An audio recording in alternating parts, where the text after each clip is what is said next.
Imagine you're hiding, terrified, under the rubble of your childhood home. You're waiting for the raids on your beloved town to end. The bombs stop momentarily, but you're too scared to move, petrified with fear. Suddenly, in the deafening silence, you hear footsteps walking slowly into the middle of the decimated street. Among the rubble and dust, you see a man in a suit and coattails set a small horn stool down on the dusty ground. He has a mysterious black case with him,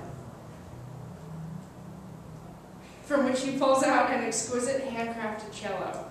In the midst of the bullets flying and the bombs dropping all around him, he continues to calmly play his cello for the terrified townspeople. This brave man was known as the cellist of Syria. Vedran Smilovic was a musician who lived in the country Bosnia, which is located in Europe, right, kind of by Italy, but more specifically in the capital of Bosnia, Sarajevo, while it was under siege by Yugoslavia. The siege lasted a total of 4 years, from 1992 to 1996. The war came about as a result of the breakup of Yugoslavia following the Slovenian and Croatian secessions from the Socialist Federal Republic of Yugoslavia in 1991.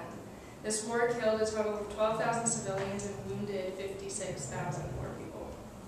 He was enraged when he personally saw 22 people killed by a bomb while they were waiting in line for food. He wasn't a military man or a doctor, but he still wanted to be able to find a way that he could help and inspire his fellow neighbors who had already lost so much. This man did have the gift of music, however. He used to play for the Sarajevo String Quartet, the Sarajevo Philharmonic Orchestra, the Symphony Orchestra RTV Sarajevo, and the National Theater of Sarajevo. He decided that if he could do nothing else for his town, then he could play music. He played his cello in the midst of all the rubble every day at 4 p.m. for 22 days straight in honor of the 22 people who had died there. He would always dress in his formal recital attire and play in the middle of the street where the massacre had happened. For the people of Sarajevo, this man was a bright beacon of righteousness, shining through the fog of injustice. He was a rake, cleaning the leaves of war away from the lawn of prosperity. You could even say that he was a toothbrush, scrubbing away the plaque of wickedness from the teeth of liberty. Needless to say, Vedran's active bravery was admirable in many ways. He was vulnerable to bombs as well as bullets the whole time that he played. He showed love for his town and fellow neighbors by risking his own life to mourn for those who had died.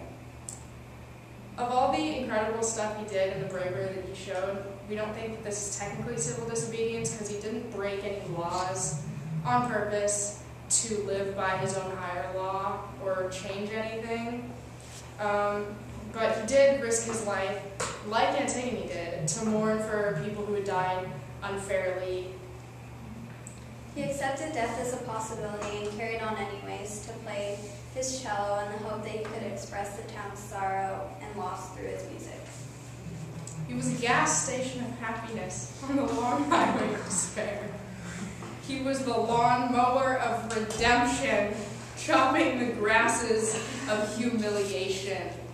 He was the cellist